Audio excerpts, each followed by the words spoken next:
Hello students. तो कल हमारा क्या हुआ था? कुछ याद है आपको? क्या? Definition of book keeping, transactions और टरी ट्रांजेक्शंस, अकाउंटिंग ईयर। ये लगभग 3-4 टर्म्स हमारे डिस्कस करके हो गए थे और बेसिक आपको बताया था कि अकाउंटिंग की ज़रूरत हमें क्यों पड़ी थी। सो स्टूडेंट, आपने कभी आपके बुक का ये कवर तो देखा ही होगा। इस पे क्या क्या चीज़ें लिखी है, पढ़ सकते हो आप?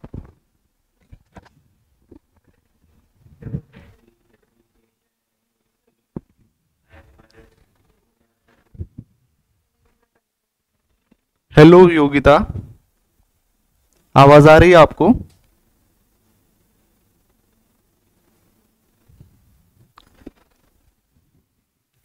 अलग अलग टर्म्स लिखे इधर।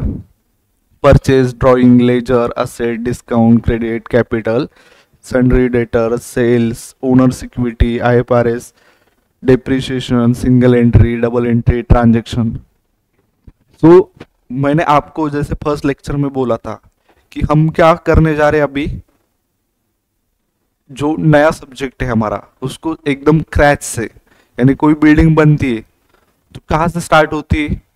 थर्ड फ्लोर से, नीचे से। क्या आप पहले बेसमेंट बनाते उसके बाद स्टार्ट करते, या पहले पिलर्स रखते जमीन में, फाउंडेशन बनाते, उसके बाद बिल्डिंग स्टार्ट होती है।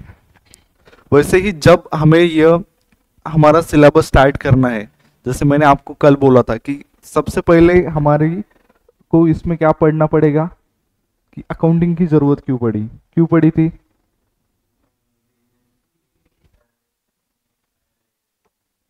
एनालाइज करने के लिए, राइट?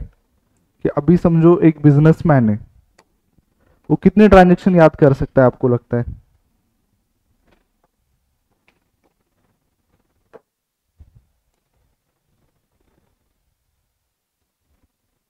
कितने ट्रांजेक्शन याद कर सकता है एक बिजनेस से? समझो ये ए बी लिमिटेड, इसका एक ओनर है Prakash Sharma. A B limited एक कंपनी जो है, वो सर्विसेज प्रोवाइड करती है, समझो किसके लिए? आपको समझो एक ऑनलाइन आपको सर्विसेज प्रोवाइड करते हैं, वाईफाई रिलेटेड और अदर इंटरनेट सर्विसेज। सो जैसे जियो का सिम है, वैसे ही समझो एक एबी लिमिटेड टेलीकॉम कंपनी है, वो भी अपने क्या करती है, सर्विसेज प्रोवाइड करती है। तो उसके जो ओनर है प्रकाश शर्मा, उनको कितने ट्रांजेक्शन याद रहते होंगे समझो? 10-12, 10-12 समझो उनको याद रहते होंगे, तो कुछ जरूरत है क्या अकाउंटिंग करने की? फायदा नहीं है 10-12 ट्रांजेक्शन करके कंपनी बड़ी करनी होगी तो। अब एक छोटा दुकानदार है समझो, रामू।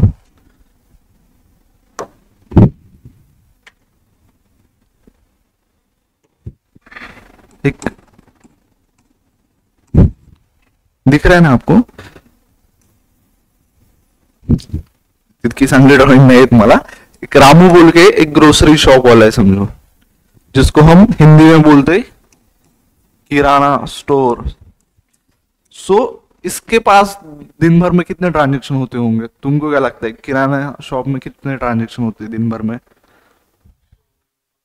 100 के ऊपर होते हैं। 100 ट्रांजेक्शन हुए समझो। तो ये रामू याद कर सकेगा क्या 100 ट्रांजेक्शन? नहीं कर सकेगा। ठीक है, एक दिन का कर भी लिया समझो, आज का, कल का याद कर सकेगा? एक दिन का याद, ज्यादा से ज्यादा इंसान कितने ट्रांजेक्शन याद कर सकता है? 10-12। लेकिन जब हमारे बहुत ज्यादा ट्रांजेक्शन होते हैं, तो हमें क्या बनाना पड़ता है?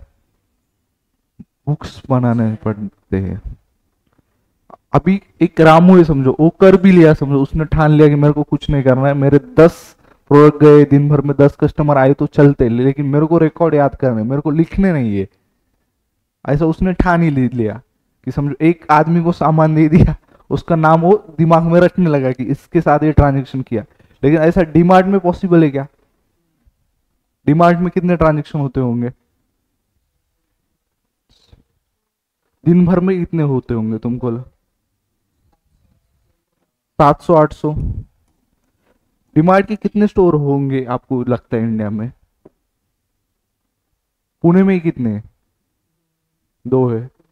हर सिटी में स्टोर होते हैं डीमार्ट के नॉर्मली। इंडिया में कितने सिटीज है अपनी? बहुत ज्यादा सिटीज है। समझो पकड़ो 500 भी स्टोर होंगे तो कितने हो रहे हैं ट्रांजेक्शन? समझो 800 पकड़ो, कितने हुए?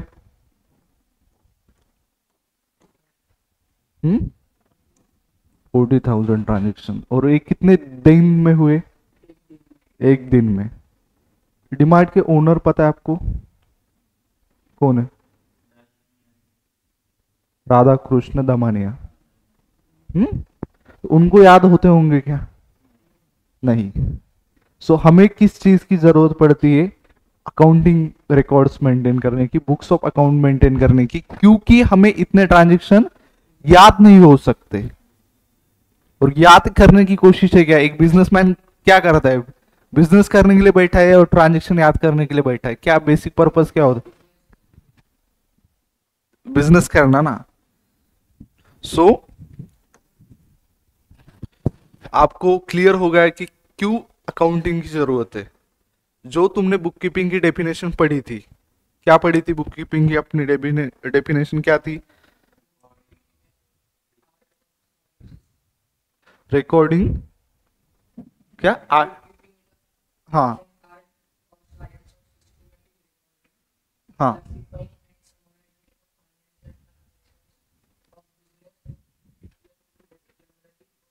ओ गुड। सो उसके बाद हमने मीनिंग और डेफिनेशन पढ़ ली थी। उसके बाद कुछ ऑथर्स के डेफिनेशन दिए हैं। अभी समझो इसमें से तुमको याद करना होगा, तो कौन सी वाली तुम याद करोगे एग्जाम में लिखने के लिए? फर्स्ट वाली, book keeping the art of analysing. Analysing पता है तुमको क्या होता है? एनालाइजिंग स्टडी करना। स्टडी करना। एनालाइज कैसे करते हैं? अभी तुमने क्लास लगाने हुआ तो एक डिसीजन लिया किस क्लास के डेमो लेक्चर अटेंड करने, इसके लिए तुमने क्या किया? एनालाइज किया, स्टडी किया, आपके फ्रेंड से पूछा, आपके रिलेटिव से पूछा, उसके बाद आप एक डिसीजन पे आए एनालाइज करने के बाद। वैसे ही क्या, the art of analysing recording business transaction. कौन से ट्रांजेक्शन रिकॉर्ड करते हैं हम? Business transaction.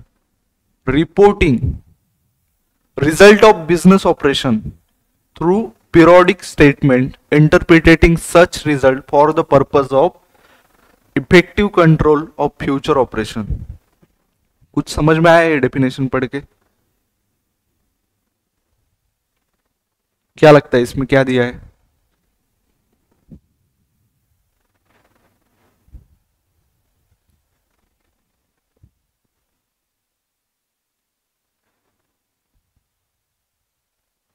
क्या दिया है लगता है तुमको?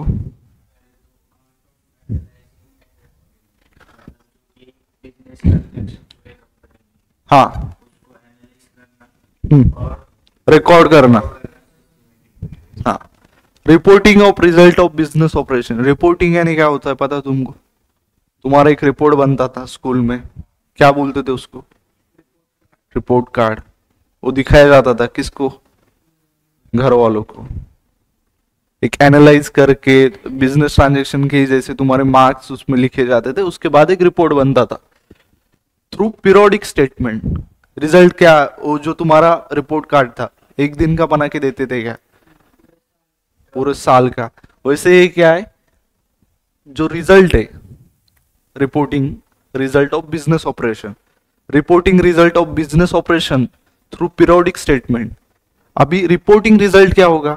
रिजल्ट यानी क्या बोला था, कौन सा रिजल्ट आता है बिजनेस में? Profit loss.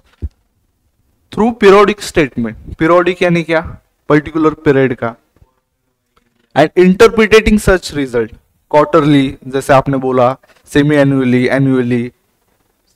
So interpreting such result for the purpose of effective control of future operation. Effective control, control word पता है तुमको?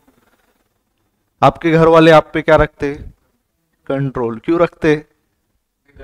बिगड़ ना जाए। स्कूल में आप पे क्या रखा जाता था और कॉलेज में नहीं रखा जाता, इसलिए बच्चे क्या हो जाते? बिगड़ जाते। So interpreting such result for the purpose of effective control of future operation. Future operation पता है क्या होता है? फ्यूचर वर्ड पता है आपको? फ्यूचर में क्या बनना है? सीए।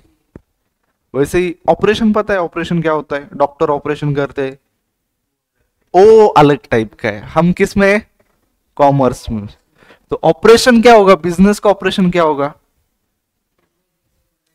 हाँ, अभी समझो, इंटरप्रिटेट करके और रिजल्ट समझ के आप कुछ डिसीजन मेकिंग ले सकते हैं और फ्यूचर में कंट्रोल रख सकते हैं। समझो एक शॉप है, शॉप में एक समझो पर्टिकुलर गुड्स है, एक मोबाइल है समझो सैमसंग कंपनी का, वो बहुत चल रहा है, उसकी डिमांड हद से ज्यादा है, आज दुकान में लाया कल ही खत्म हो रहा है। और एक दूसरे कंपनी का है समझो माइक्रोमैक्स पता है, नोकिया, नोकिया का एक स्टॉक है, बरसों से जा नहीं रहा है, 10-12 साल से। तो क्या कंट्रोल रखेंगे? अगली बार बिजनेसमैन समझो कुछ परचेस करने जाएगा तो क्या कंट्रोल रखेगा? नहीं लेगा, हाँ बढ़ाएगा। हाँ, उससे क्या हो गया? Interpreting such result for the purpose of effective control of future operation. उसने क्या किया? इफेक्टिव कंट्रोल बनाया। किस पे? फ्यूचर में जे ऑपरेशन करायचे आपल्याला, बरोबर है ना? फ्यूचर में जो ऑपरेशन होने वाले उस पे इफेक्टिव कंट्रोल बनाया। सो ये डेफिनेशन हमको किसने दी थी? रिचर्ड सर ने। उसके बाद J.R. बाटली बॉय, उन्होंने क्या दिया था? एक सिंपल, साधी, सोपी, आपल्याला आवडल अशी डेफिनेशन। बरोबर, का आवडल? छोटी आहे, एक्झाम मध्ये लिहायला कोणती सोपी जाईल तुम्हाला? बाटली बॉयची नाव पण लक्षात राहते की नाही? बाटली प्लस बॉय। हाँ, सो क्या डेफिनेशन दी थी हमको? Book keeping is an art of recording business dealing in set of books. Dealing in set of books means पता है कुछ?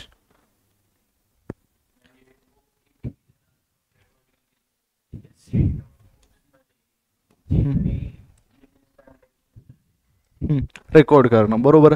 कोणते बुक्स आपण रेकॉर्ड करतो बुक किपिंग मध्ये? तुम्हाला काल जसं सांगितलं, कोणते कोणते असतात books record?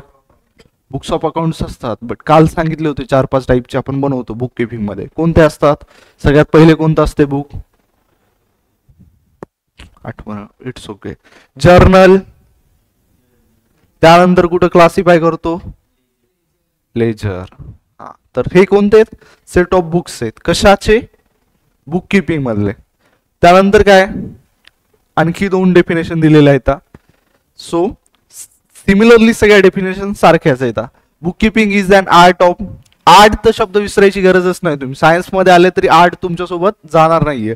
Book keeping is an art of recording in the books of accounts and the monetary aspect. कोणता आस्पेक्ट? ऑफ कमर्शियल और फायनान्शियल ट्रांजेक्शन। आता कमर्शियल शब्द माहिती तुम्हाला काय असतो? क्या होता है कमर्शियल?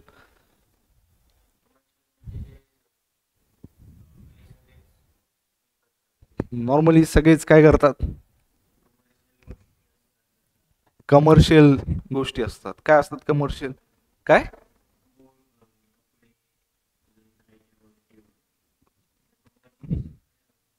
कमर्शियली सगळीकडे अवेलेबल असतात। ओ, ये कॉम्प्लेक्स, जिस कॉम्प्लेक्स में हम लेक्चर ले रहे हैं वो कौन सा कॉम्प्लेक्स है? रेसिडेंशियल या कमर्शियल? क्यों? खायच्या गोष्टी अवेलेबल आहे तिथे। अच्छा, कुठं मिळतो? अरे, पिला तू? अरे, मग पाजवशील आज?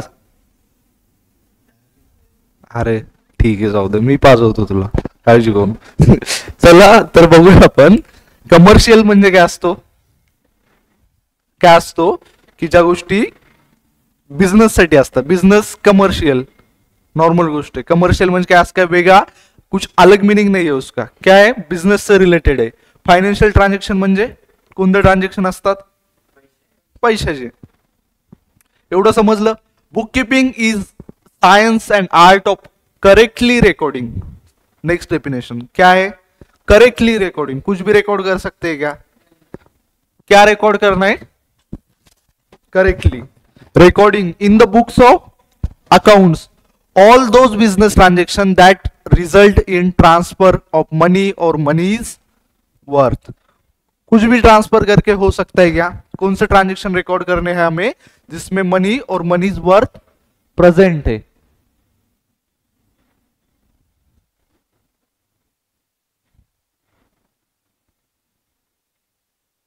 सो बच्चों, हम जो ट्रांजेक्शन रिकॉर्ड कर रहे हैं उसमें कौन से ट्रांजेक्शन रिकॉर्ड करने हैं और मनीज वर्थ प्रेजेंट है. सो नेक्स्ट क्या है अपना? क्या दिया next? Features of bookkeeping. कौन कौन से फीचर्स है? It is the method of recording day to day business transaction. Bookkeeping में क्या करते हैं हम? कौन से? लेकिन कब रिकॉर्ड करते हैं? Day to day. जर्नल यानी क्या होता है? डेली लाइफ में जो घटनाएं हुई, वो चैप्टर का नाम छोड़ दो आपने. जर्नल यानी क्या? डेली लाइफ में हम क्या करते, मेंटेन भी करते हम जर्नल. जर्नल देखा जाए तो ज्याला मराठीत आपण आपली स्वतःची डायरी लिहिणं म्हणतो. लिहित असतात की नाही? कशासाठी लिहितात?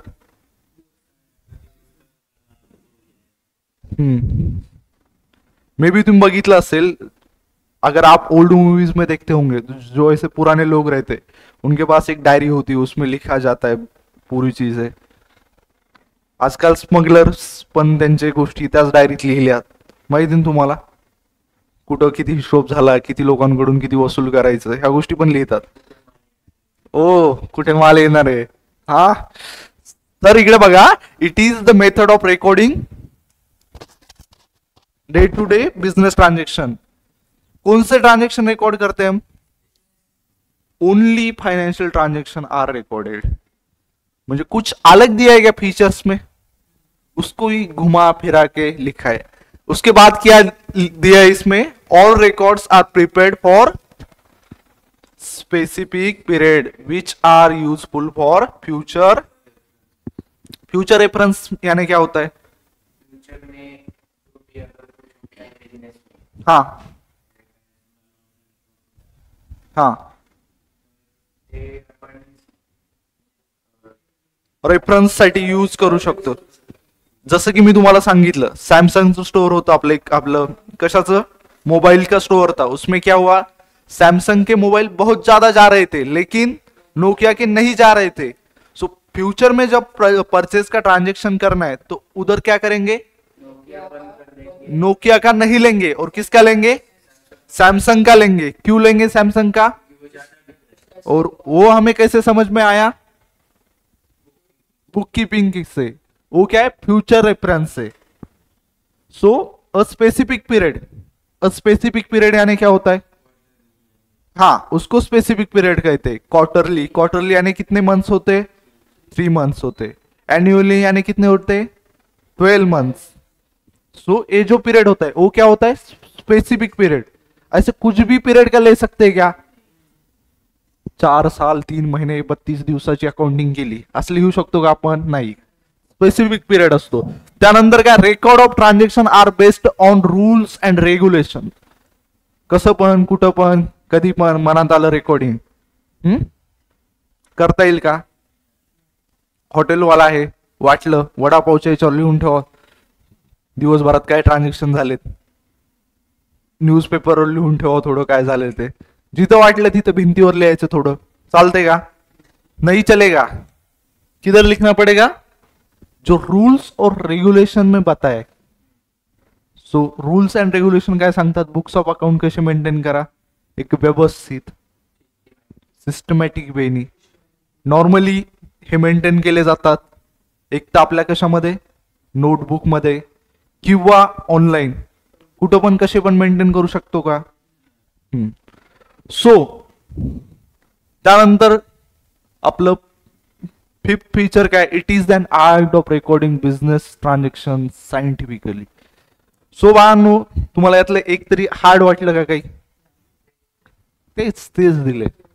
हा, सो एक्झाम मध्ये जर असा क्वेश्चन आला फीचर्स ऑफ बुक किपिंग तर लिहिता येईल तुम्हाला. आणि हे जे मी हायलाइट केले ते तुम्ही तुमच्या ह्याच्यात करू पण शकता की हे it is important points. Keywords माहिती असतात तुम्हाला, काय असतात कीवर्ड्स, यानी क्या होता है, पर्टिकुलर सेंटेंस में इंपॉर्टेंट वर्ड कंसेप्टच्या रिलेटेड. सो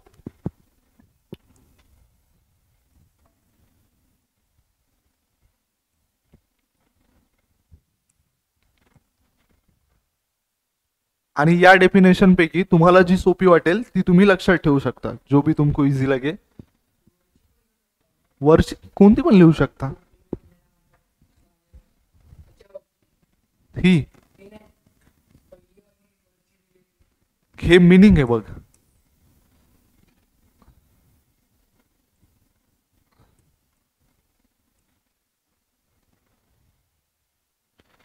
त्यानंतर दिले त्यांचे ऑब्जेक्टिव्ह. ऑब्जेक्टिव्ह म्हणजे काय असतात माहिती आहे तुम्हाला,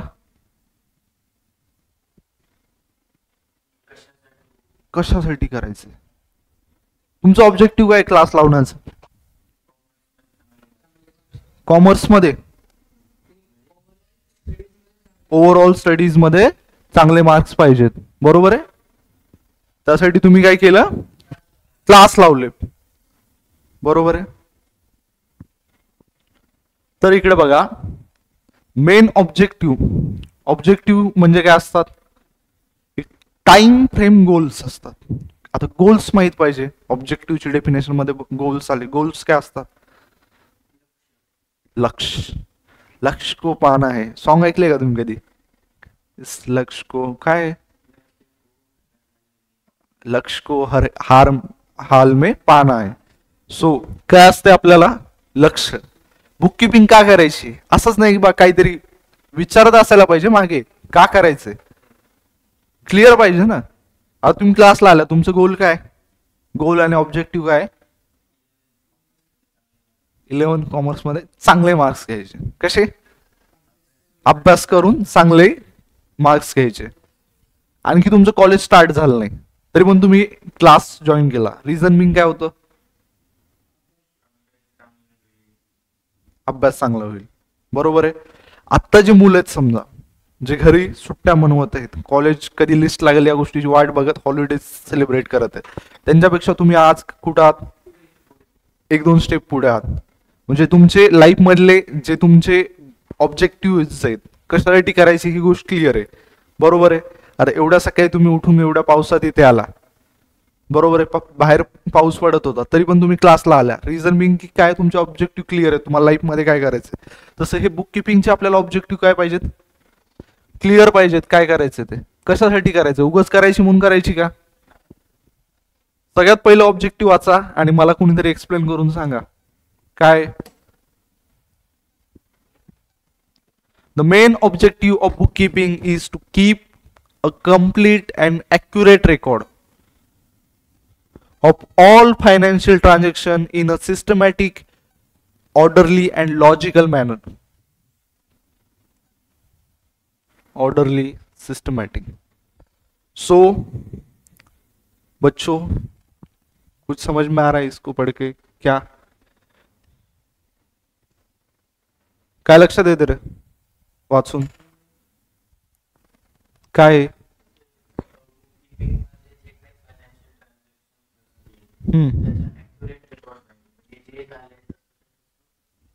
तसं पाहिजे.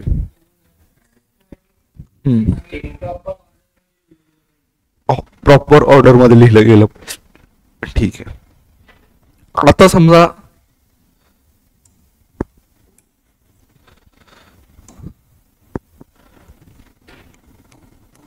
हजार ट्रांजेक्शन झालेत, 850 मी रेकॉर्ड केले, चालते का? क्यों नहीं चलेगा?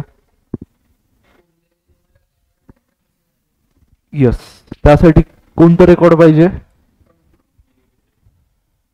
ठीक आहे, 1000ला 1000 रेकॉर्ड केले, बट जिथे 500 लिहिलेलं होतं बुक्स मध्ये तिथे मी 50 लिहिले, चालते का? म्हणजे ते काय इनॲक्युरेट आहे. म्हणजे कोणते रेकॉर्ड पाहिजे? Accurate record. काय पाहिजे?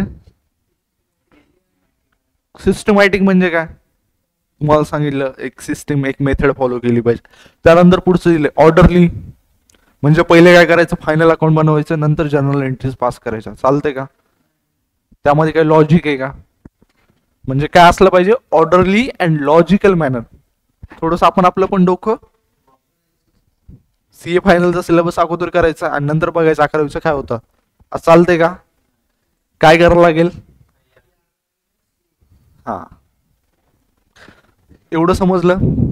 फर्स्ट ऑब्जेक्टिव क्लियर है, बुक कीपिंग क्यों जरूरत पड़ी हमको. उसके बाद all the business transaction are to be recorded date wise and account wise. कसे रेकॉर्ड करायला पाहिजे? And account wise. Account wise यानी क्या बोला था आपको, जैसे सेल का ट्रांजेक्शन किस में रिकॉर्ड होना चाहिए?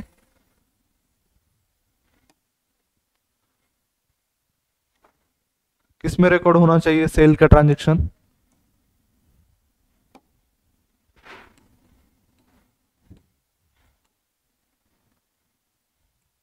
ये तुम्हाला सांगितलं, जो बताया था ऐसा फॉर्मेट होता है लेजर में हमारा अकाउंट्स का.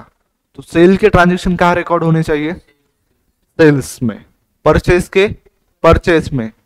सो अकाउंट वाइज यानी क्या होता है, जिस अकाउंट का है उसी में रिकॉर्ड होना चाहिए. डेट वाइज यानी डेट स्पेसिफिक होनी चाहिए, उस पर लिखनी चाहिए. हाँ, सेकेंड ऑब्जेक्टिव भी क्लियर है आपको. उसके बाद थर्ड है bookkeeping serve as a permanent record. कैसा? सर्व वर्ड पता है आपको क्या होता है? होटल में जो वेटर होते हैं वो आपको क्या करते? क्या फूड सर्व करते. तो बुक कीपिंग क्या सर्व कर रहा है? किसका? Of an enterprise. पता है क्या होता है? क्या होता है एंटरप्राइज? हा,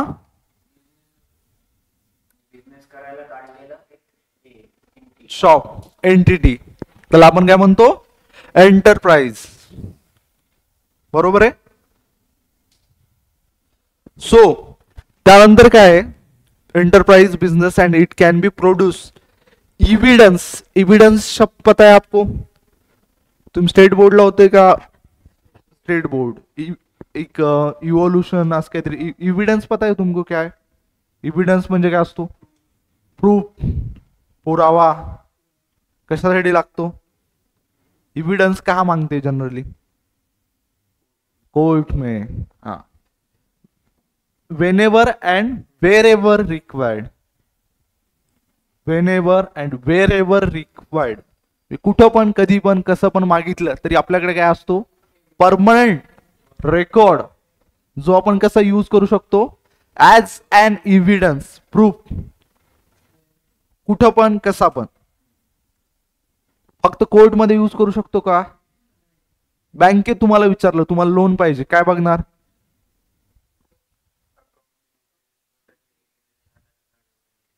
असं बघणार का सलील खूप चांगला मुलगा आहे त्याला लोन देऊया, नाही, किंवा वरद खूप चांगला बॅडमिंटन खेळतो त्याला लोन देऊया. काय बघणार ते? डिटेल्स बघणार. जर तुमचे बुक्स ऑफ अकाउंट्स असतील तर ते काय तिथे यूज करू शकता तुम्ही? इव्हिडन्स यूज करू शकता. थर्ड पॉइंट क्लियर आहे. त्यानंतर काय दिले? To know the profit or loss. और का दिलं असेल? लॉस पण होऊ शकतो. बरं, तुम्ही कुठे जॉब जॉईन केला, तर काय होणार तुमचं, प्रॉफिट का लॉस? प्रॉफिट होणार. काय होणार?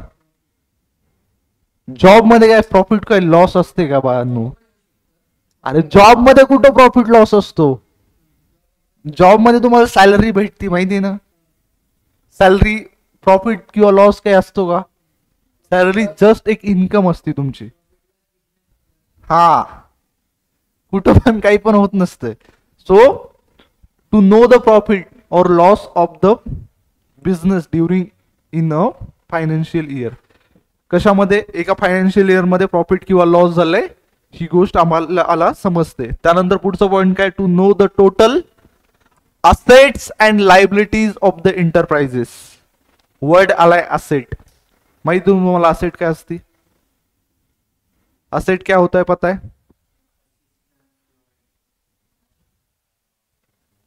ओ,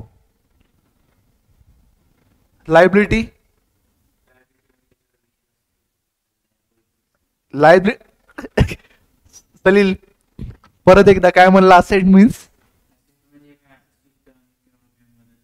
असेट म्हणजे ज्याच्यावर असिस्टन्स किंवा मदत करणारा व्यक्ती. आणि लायबिलिटी म्हणजे लायबल व्यक्ती ज्याच्यावर विश्वास ठेवू शकतो, म्हणजे ती लायबिलिटी. काय काय? लायबिलिटी म्हणजे जो व्यक्ती तुझ्या विश्वासाचा आहे तो तुला सेल्स करून देईल. हो, तुझं काय वेगळं म्हणणं आहे? ठीक आहे, आपण बघूया आता काय असते लायबिलिटी आणि asset.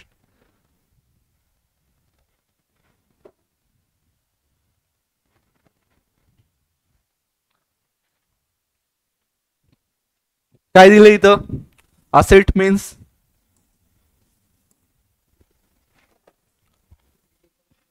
any physical thing or right owned that has monetary value is called an asset.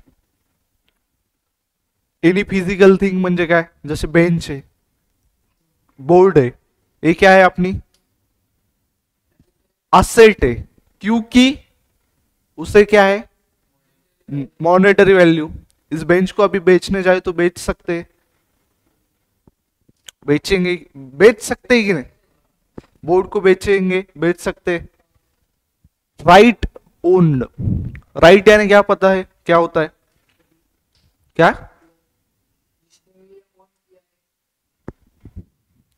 Physical thing और राइट ओन. राइट ओन यानी जैसे फिजिकल थिंग होती है.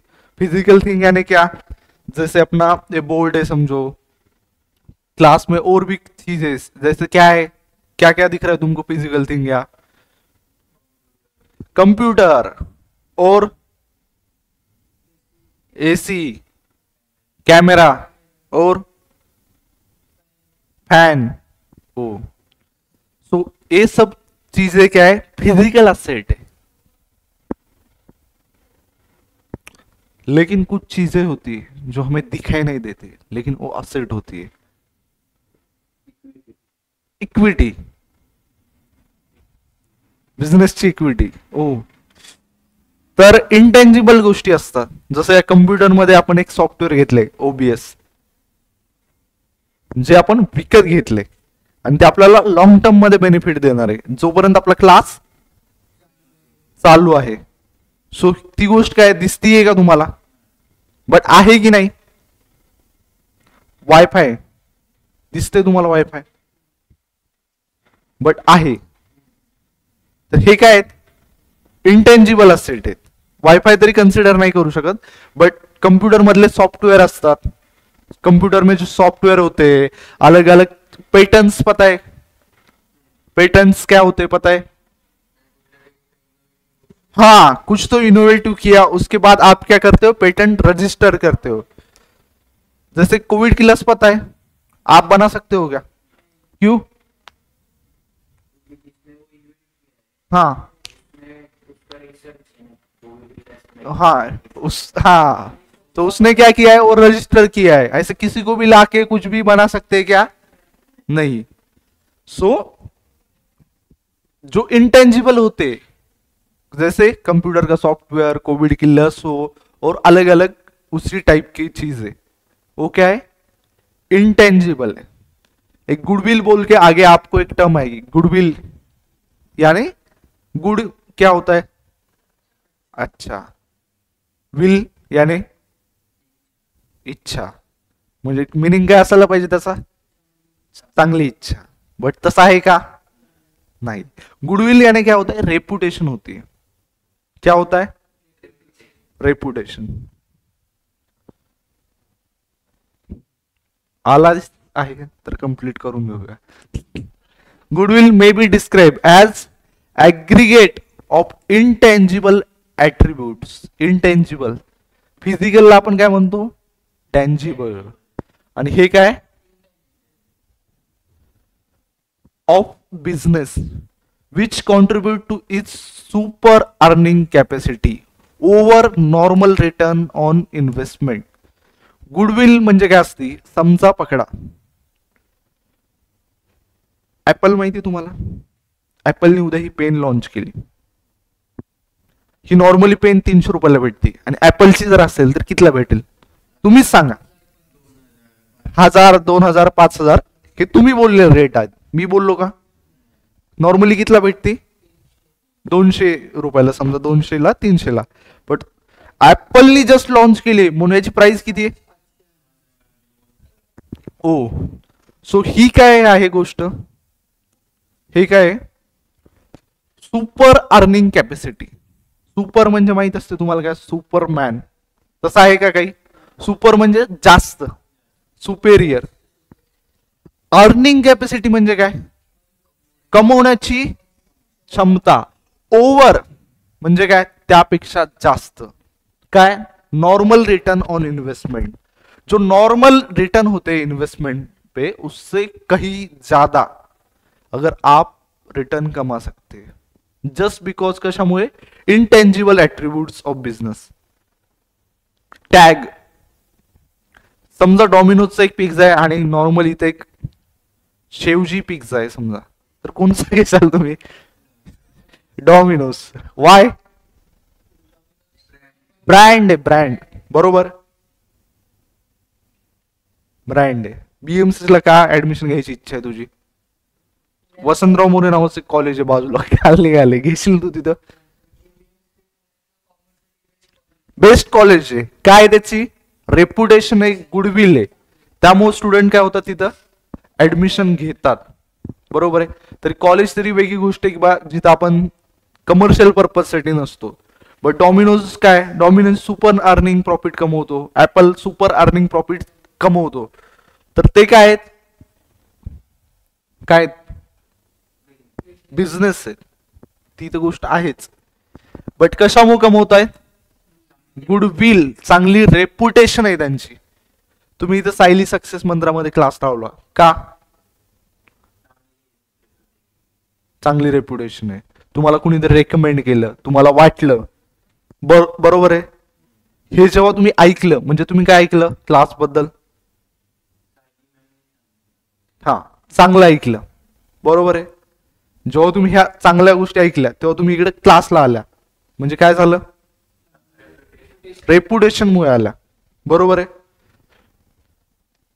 त्यानंतर पुढचं काय, it may arise from such attributes as a favourable location, goodwill कशामुळे असू शकते, फेवरेबल लोकेशन, वेगवेगळे ऍट्रिब्यूट्स म्हणजे काय असतात, गोष्टी आहेत ज्यामुळे फायदा व्हायला, समजा favourable location, the ability and skill of employees, management, quality of its products and service, customer satisfaction, वेगवेगळे रीजन असू शकतात, अलग अलग रीजन्स हो सकते, किसके, किस चीज के अलग अलग रीजन हो सकते, गुडविल, सबसे पहला क्या रीजन दिया है आपने को, फेवरेबल लोकेशन, गुडलक कैफे नाम सुना है, लोकेशन कहां पे, एफसी रोड पे, सो लोकेशन की वजह से उनका सेल बढ़ सकता है कि नहीं, बढ़ सकता है। अभी समझो फेवरेबल लोकेशन वर्क करती है कि नहीं करती है, करती है, क्यों, क्यों करती है, अभी अपने इधर बैचेस है, समझो बाहर एक चाय का स्टॉल डाल दिया, चलेगा कि नहीं चलेगा, क्यों, क्यों चलेगा, चाय सबको लगती है। स्टेशनरी का शॉप डाल दिया, चलेगा कि नहीं चलेगा? चलेगा। लेकिन वही स्टेशनरी का शॉप समझो एक माउंटेन है, उस पर डाल दिया, हमारे पास सभी प्रकार की स्टेशनरी मिलेगी, पेन पेन्सिल कम्प्युटर टीव्ही सगळं, तुम्हाला जे काय पाहिजे अभ्यासासाठी घेऊन जा, चालेल का? हा, लोकेशनच नाही तिथे फेवरेबल, बरोबर. त्यानंतर काय, the ability and skill of employees. कधी कधी काय होते, आपल्याला एखाद्या एम्प्लॉई सेल्स पर्सन जो असतो त्याची स्किल खूप आवडते की नाही? सेल्स पर्सनची स्किल म्हणतोय बरं का मी. काय होते, आवडते आपल्याला, एक्सप्लेनेशन केलेलं, गॅरंटी, आपल्याला जो विश्वास दिला जातो, एखादी गोष्ट तुम्हाला विकतायत तेव्हा काय दिला जातो, परत तो तसा असतो का? आता तुम्ही एखादी गोष्ट परचेस करायला गेल्या, कोणत्या शॉपमध्ये जा, तुमचं असं वॉर्म वेलकम केलं जातं, बट तुम्ही फक्त एवढीच गोष्ट म्हणा ती परचेस केल्यानंतर, सर मला एक्सचेंज करून पाहिजे होती. नंतर तुम्ही बघा ते ओनर कसे बिहेव करतात तुमच्यासोबत, कशामुळे ते जाऊ द्या. बट काय असते, the ability and skill of its employee. Goodwill कशामुळे असू शकते? हा, तर तुम्ही आपल्या क्लासच्या एम्प्लॉईजला कधी भेटलात का आतापर्यंत? ऑफिसमध्ये गेला समजा तुम्ही, स्टाफला भेटला, कधी कधी काय होते, जो स्टाफ आहे आपला सेल्स पर्सन, ते जसं समोरच्याला कम्युनिकेट करतात, यावरून सुद्धा बिझनेसची काय होती, रेप्युटेशन होती. त्यानंतर पुढचं काय, द मॅनेजमेंट. बिझनेसची रेप्युटेशन कधी कधी मॅनेजमेंटमुळे होते. मॅनेजमेंटमध्ये कोण येतात मॅनेजमेंटमध्ये? की फंक्शनल पर्सन. हा, रतन टाटा आहेत मॅनेजमेंटमध्ये असतात की नाही? तर टाटाचा एखादा प्रोडक्ट म्हणले लोक घेणार की नाही? का? मॅनेजमेंटवर विश्वास आहे, एम्प्लॉईवर नाहीये. एम्प्लॉईवर पण असेल, बट जास्त कुणावर आहे, मॅनेजमेंटवर. And quality of its products and services, customer satisfaction. ह्या वेगवेगळ्या गोष्टी असतात. कस्टमर सॅटिस्फॅक्शन म्हणजे काय? खुश रे. हा, कधी एखाद्या हॉटेलमध्ये तुम्ही जेवायला गेलात, त्यानंतर तुम्हाला असं फील होतं की यार खूप मस्त जेवण झालं, असं लगता की यार बहुत ही बढिया. और कधी कधी काय होते, एक दोन घास खाल्ले की यार नको, बस विषय संपला, तिथं ड्रॉप करा. ऐसा क्यों लगता है हमें? क्वालिटी ऑफ प्रोडक्ट्स अच्छा नहीं होता है, सर्विस अच्छी नहीं देते, कस्टमर सेटिस्फाई नहीं होता, उससे क्या होता है, रेपुटेशन खराब होती है. आप रिव्यू कैसा डालोगे, बहुत बढ़िया, क्या डालोगे, निगेटिव डालोगे. और अगर आपको क्वालिटी ऑफ प्रोडक्ट सर्विस और आप पर्सनली कस्टमर बोल के सेटिस्फाइड हो, तो आप क्या करोगे, अगले वाले को रिकमेंड करेंगे, सजेस्ट करेंगे. उस वजह से क्या होगा, बिजनेस का गुडविल होगा, रेपुटेशन होगा. सो गुडविल ये चीज अगर आपको 5 साल बाद भी कोई पूछे तो अभी क्लियर है कंसेप्चुअली क्या होता है goodwill. The aggregate of those things. Aggregate यानी क्या होता है, पता है तुमको? एग्रीगेट पता है क्या होता है एग्रीगेट? एग्रीगेट यानी सभी चीजों को मिला के, आपके मार्क्स होते 10th में, क्या होते, सभी का एडिशन करते. तो aggregate of those intangible attributes. Intangible यानी जो दिखते नहीं वैसे फीचर्स. अभी कस्टमर सेटिस्फेक्शन दिखता है कि हमारे इधर बहुत बड़ा कस्टमर सेटिस्फेक्शन होता है, दिखता है. प्रोडक्ट की क्वांटिटी दिख सकती है लेकिन क्वालिटी दिखती है क्या? क्वांटिटी यानी पता है क्या होता है, जैसे बेंचेस है अपने पास, कितने समझो 10 बेंचेस है, क्वांटिटी दिखती है लेकिन क्वालिटी दिख सकती है क्या तुमको? दिखने वाली चीज है क्या क्वालिटी? सो फेवरेबल लोकेशन, ये जो चीज है फेवरेबल, ये भी इंटेंजिबल है. उसके बाद ability and skill of employees, दिख सकता है हमारे पास इतनी स्किल है, ये इधर दिखी, ऐसा होता है क्या कुछ? ये सब चीजें क्या है, इंटेंजिबल. सो गुडविल क्या है, एक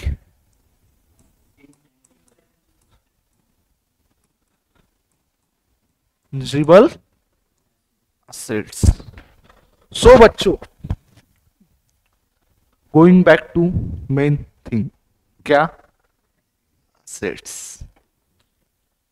अपने पढ़ाने का तरीका है ऐसा है, एक वर्ड में डाउट आया, समझ में नहीं आया, जब तक वो वर्ड तुमको नहीं समझता तब तक बाकी की चीजें क्लियर नहीं होगी. Ownership of asset must within the business units.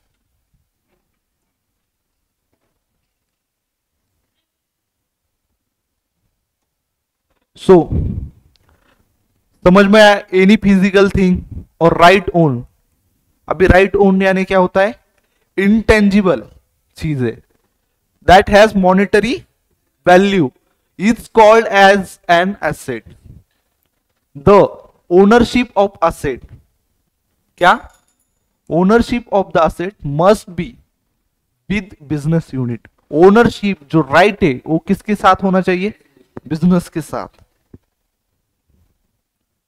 Example land. Land तो पता होगी क्या होती है लैंड, जमीन, एरिया. त्यानंतर गुडविल, आत्ता जो वर्ड आपण शिकला, जो सीखा था, क्या है गुडविल यानी क्या होती है, रेपुटेशन, बिजनेस की ब्रांड वैल्यू. उसके बाद क्या दिया है, पेटेंट, कंप्यूटर, एटीसी. ये क्या है, असेट्स है. कंप्यूटर असेट है, टीवी असेट है कि नहीं है, हो सकता है नहीं होगा ही, डाउट ही नहीं है उसमें कुछ. बेंच असेट है कि नहीं, तुम असेट हो कि नहीं, क्यों, अरे बेचने जाए तो बेच सकते, खरीद लू, हाँ असेट होते. क्यों असेट होते, तुम तुम्हारे फैमिली के लिए असेट हो. सो वैसे ही क्या होता है, जो असेट होता है जिसे हमें क्या मिलता है असेट से, मॉनेटरी वैल्यू, जिसका राइट है हमारे पास, और जो फ्यूचर में हमें क्या देगी, प्रॉफिट नाही देंगे. फ्युचर मध्ये सुद्धा आपल्याला ती काय गोष्ट करते, असेट काय करू शकते, राईट आहे त्या गोष्टीचा आपण फ्युचर मध्ये सुद्धा यूज करू शकतो असेटचा. तर इकडे बघा, fix asset and non current asset. Fix म्हणजे काय असतात, फिक्स केलेल्या अशा असतील का. Long term asset, long term म्हणजे काय, लॉंग टर्म भरपूर वर्ष अपन यूज करू सकते. एग्जाम्पल कंप्यूटर क्या है हमारी, फिक्स असेट है कंप्यूटर, जिसे हम कैसे यूज कर सकते हैं, लॉन्ग टर्म के लिए यूज कर सकते हैं. करंट असेट यानी क्या होता है, कैश भी अपनी असेट होती है, पता है तुमको क्यों, कैश को क्या है, मॉनेटरी वैल्यू है. साथ में हम क्या कर सकते हैं, उसकी राइट हमारे पास है. सो वो चीज भी क्या हुई हमारे लिए, असेट. सो डेटर्स पता है आपको, रुको समझो, debtors, bills of exchange. Cash in hand पता है, कैश जो हमारे हाथ में रहती है, कैश एट बैंक. स्टॉक पता है, स्टॉक किसे कहते हैं, इन्वेंट्री. जो समझो स्टेशनरी है वो क्या है, एक स्टेशनरी शॉप के लिए इन्वेंट्री स्टॉक है. वो कब तक रहता है, सालों साल रहता है. जो लेस देन 1 ईयर के लिए रहता है उसे नॉर्मली क्या बोलते हैं, current asset. Asset which are held in the business for operating year can be converted into cash easily is called current asset. Operating year यानी क्या होता है, जो फाइनेंशियल ईयर है जिसमें हम ऑपरेशन करते हैं. हेल्ड फॉर ऑपरेटिंग ईयर यानी क्या, जो फाइनेंशियल ईयर है उसके लिए हम हेल्ड करते हैं. Can be converted into cash easily, जिसको हम कैश में इजीली कन्वर्ट कर सकते हैं. उन चीजों को हम क्या बोलते हैं, करंट असेट. और फिक्स असेट क्या होता है, the asset which give long term benefit to those businesses are known as fix asset. Example land and building, plant and machinery, goodwill, etc. This asset may be tangible or intangible. Goodwill क्या है? 1 साल के लिए benefit देगा क्या? क्यों? रतन टाटा का goodwill है 1 साल, यानी 1 साल 2025 से रतन टाटा की रेपुटेशन डाउन, ऐसा कुछ होता है क्या? आदमी की गुडविल हो, बिजनेस की गुडविल हो, वो लॉन्ग टर्म तक बेनिफिट करती है। नरेंद्र मोदी जी, उनकी गुडविल है कि नहीं, लगता है तुमको? है, क्यों? उनकी वजह से बेनिफिट हो रहा है कि नहीं? होता है कि नहीं? अभी समझो कोई भी पॉलिटिक्स में नहीं जाना है हमको, लेकिन कोई भी कैंडिडेट हो, उसको लोग क्या बोलते हैं? मोदी के नाम पे दे दो वोट। वो क्या है? एक टाइप का गुडविल है। बीजेपी के लिए नरेंद्र मोदी क्या है? एसेट है उनकी, और जो है लॉन्ग टर्म में बेनिफिट देती है। तो अमिताभ बच्चन है, मूवी में वो भी एक एसेट है प्रोड्यूसर के लिए, क्योंकि वो मूवी में होंगे तो लोग मूवी देखेंगे। शाहरुख खान है, सलमान खान है, आणि आपले रितेश देशमुख माहिती आहे तुम्हाला?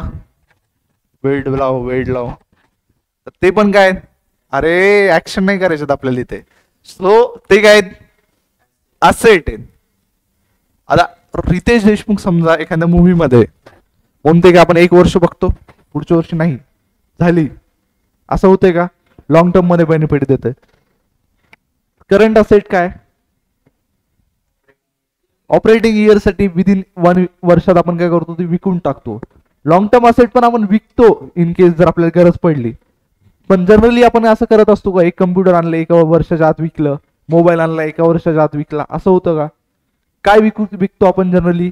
समजा जर गुड्स असतील आपले, एक बिझनेस असेल तर ते विकतो। कॅश पण आपली कन्व्हर्टेबल असती म्हणून ते पण असतात। कोणी तुमचा फ्रेंड आहे, त्याला पैसे तुम्ही दिलेत तर किती दिवसानंतर परत घेता तुम्ही? 1 वर्षानंतर? किती दिवसानंतर घेता नॉर्मली? 1 आठवडा का? दुसरा आठवडा देईल की नाही विश्वास नाही, हे की नाही? लवकरात लवकर दिलं तेवढं बरं, काही जण देत पण नाही हो। तर हे काय होता? करंट असेट आणि फिक्स असेट। त्यानंतर पुढची एक टर्म आहे फिक्टिशियस असेट। फिक्टिशियस म्हणजे काय? नावाला असेट आहे, पण काय असेट आहे का? नाहीये। These assets are not represented by tangible processes. They are imaginary assets, but do not have any realizable value. Deferred revenue expenses like advertisement paid for 4 years. आता पकडा, एक बिझनेस आहे, तर खूप मोठी ओपनिंग गेली, खूप मोठी ओपनिंग म्हणजे किंवा त्याला खूप लोक बोलवले, आपल्या देशाच्या प्राईम मिनिस्टर पासून ते ब्रिटनचे प्राईम मिनिस्टर ऋषी सुनक पर्यंत सगळे लोक बोलवले, खूप जास्त खर्च केला। आपण म्हणत नाही का एखादी गोष्ट झाली त्याची पुढचे 10 वर्ष चर्चा व्हावं, असं म्हणतात जनरली। आता एखादी ऍडव्हर्टाइजमेंट आहे, होल्डिंग आपण विकत घेतली 4-5 वर्षासाठी, त्याचा एक्सपेन्स कधी आपण देतो? पैसे कधी देणार? एखादी इव्हेंट झाली त्याचे पैसे कधी देतो? आत्ता देतो, बरोबर आहे। एखादा एक्सपेन्स केला त्याचे पैसे आज आपण दिले, बट त्याचा बेनिफिट आपल्याला किती होणार? 2-3 किती पण वर्ष होऊ शकतो, डिपेंडिंग ऑन टाइम, बरोबर आहे। तुम्ही मे बी बघितलं असेल, रोड्स असतात, रोडच्या साईडला काही काही जागी असं भिंतीवर आहे ना ऍडव्हर्टाइजमेंट लिहिलेल्या असतात, कशाने? हाताने लिहिलेले असतात, पेंटिंग वगैरे केलेली असती ऍडव्हर्टाइजमेंट, तर ते काय होते? 1 वर्षात पुसून जाते, 3-4-5 वर्ष राहते। तर त्या टाईपच्या ज्या ऍडव्हर्टाइजमेंट आहेत त्याचे एक्सपेन्सेस 3-4 वर्षापर्यंत असतात। मग आता विचार करा, एखाद्या बिझनेसमध्ये आपण समजा 1 वर्ष ऍडव्हर्टाइजमेंट केली 5 लाख रुपयाची आणि आपल्याला इन्कम खरंच 3 लाख झालं, ऍडव्हर्टाइजमेंटचा खर्च 5 लाख रुपये दाखवल्यामुळे काय दिसायला आपल्याला? 2 लाखाचा लॉस। सो नॉर्मली काय करतात, असे जे एक्सपेंडिचर असतात जे मोठे आहेत आणि आपल्याला लॉंग टर्म मध्ये बेनिफिट देणार आहेत, त्यांना आपण डेफर्ड रेव्हेन्यू एक्सपेंडिचर म्हणतो. आणि ते आपण काय करतो, हे करतो, डिवाइड करतो वर्षांनी. 4 वर्ष जर बेनिफिट देणार असतील, समजा 5 वर्ष, तर आपण काय करतो, प्रत्येक वर्षी एक एक लाख रुपये हे करतो. आता समजा ते 1 लाख रुपये आपण रिकग्नाइज केले फर्स्ट इयरला, तर आपलं प्रॉफिट किती होतं, म्हणजे आपलं सेल्स किती होता, 3 लाखाचा. तर 2 लाखाचा प्रॉफिट आपल्याला आयडियल दिसतोय. ह्या गोष्टी कशामुळे पॉसिबल झाल्या. सो हे एवढं समजलं. त्यानंतर लायबिलिटी आपण शॉर्ट मध्ये शिकूया, की लायबिलिटी आणि हे पुढचे टाइप्स त्याचे समजा उद्याच्या क्लासमध्ये घेऊया. Amount payable by business to others known as liability. तू तुझ्या मित्राला पैसे दिलेत, तुझा मित्र तुला लायबल आहे पैसे रिटर्न द्यायला, तर त्याला लायबिलिटी म्हणतात, ना की असा व्यक्ती ज्याच्यावर आपण विश्वास ठेवतो. समजलं. इट इज अ डेट और amount due from the business to others and benefit received by the business unit, loan taken, creditors, bank overdraft, outstanding expenses etc. Liability काय, तुझ्या मित्रासाठी ती काय तुझी लायबिलिटी आहे, ते पैसे त्याला पे करायचे. आता बिझनेस आहे समजा, ड्यू फ्रॉम बिझनेस म्हणजे बिझनेसला द्यायचे. काय द्यायचे, to others for benefit received by business unit, जे बेनिफिट बिझनेसला भेटलेत. आता आपल्या क्लासचा रेंट आहे, तर ती आपल्यासाठी काय, क्लाससाठी काय लायबिलिटी आहे, जी दुसऱ्याला द्यायची, ज्याचा बेनिफिट आपण घेतलाय. बरोबर आहे. एक्झाम्पल, लोन घेतले हे क्लास ओपन करायला, एक्झाम्पल घेतो, रिअल मध्ये घेतले नाही, तर लोन आपल्यासाठी काय लायबिलिटी आहे. सो असेट क्लिअर झालं तुझं. असेटचं काय मी सांगितलं होतं, तू मदत करणारा. तो आता क्लिअर झाला, असेट म्हणजे काय असते, काय असते. हा, ज्याच्यामधून आपल्याला बेनिफिट मिळतो. So it is clear.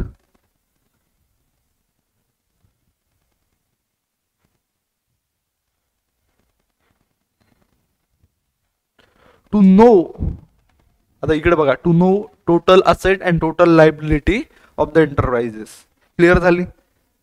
नाही आता तुम्हाला जर असं सांगितलं असतं की असेट असती ना एक लायबिलिटी असती, तर तू तर मनातल्या मनात काय विचार करून ठेवला होता. सो त्यानंतर पुढचा पॉइंट काय, हे वरचं समजलं ना तुम्हाला.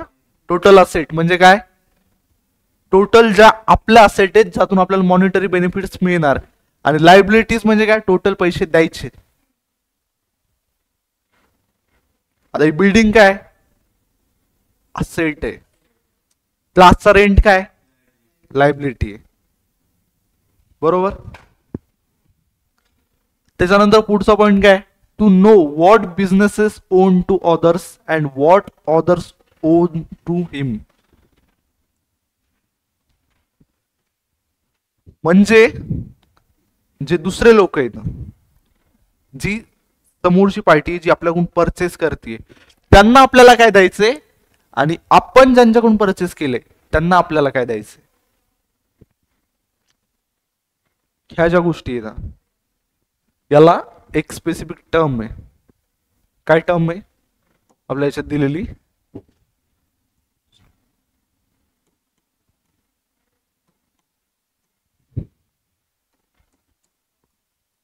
ती पण पुढे शिकणार आहोत आपण तशी. Creditor and debtor.